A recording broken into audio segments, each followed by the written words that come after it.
the key takeaways, and then I'll come back online and we'll close up the event. I think, as far as the section that I covered, it's that insurers have been pressing the right to pursue bad faith claims as a separate cause of action or an affirmative defense for literally decades. The courts continue to be leery of the proposition and have not fully and expressly embraced it. Again, a few cases have said, okay, it's possible, but I have ruled on them as viable or legally cognizable.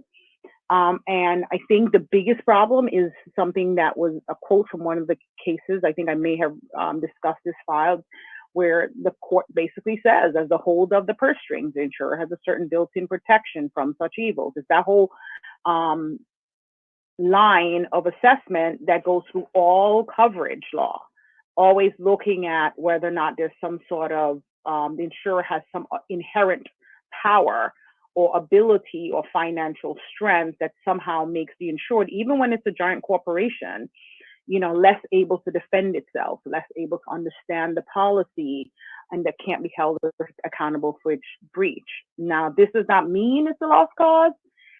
It may well be that the claim is out there right now that may finally force a court to say that the insured has behaved so egregiously that a reverse bad faith claim or affirmative defense is warranted, but we will have to see.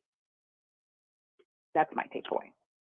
I think my takeaway is that what I've seen over decades in where plaintiff seeks discovery of my client's privileged communications with coverage counsel, and often I'm defending a case, a bad faith case, where the insurer had other coverage counsel to give to evaluate the claim, but the insurers typically just fight it, and if they lose it, they just throw up their hands and go on because that's just the way things are.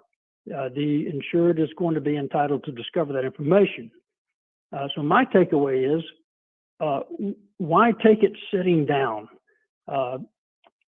And when I have a plaintiff lawyer in a bad faith case seek discovery of privileged communications, I let them know right away, if you're coming after my client's privileged communications, I just might be coming after your privileged communications with your client if the circumstances justify it. And that's just another way of saying, don't take it lying down. If the facts and circumstances permit, go on the offensive and seek the same things. Quite often, I know in one case I had where we did that, plaintiff counsel was so worried that we might discover what he had been doing and how he was communicating it to his client. He was so worried that we would discover that. He took an offer that had been made long before we got to the court-ordered settlement conference. So that's my takeaway, is go on the offensive.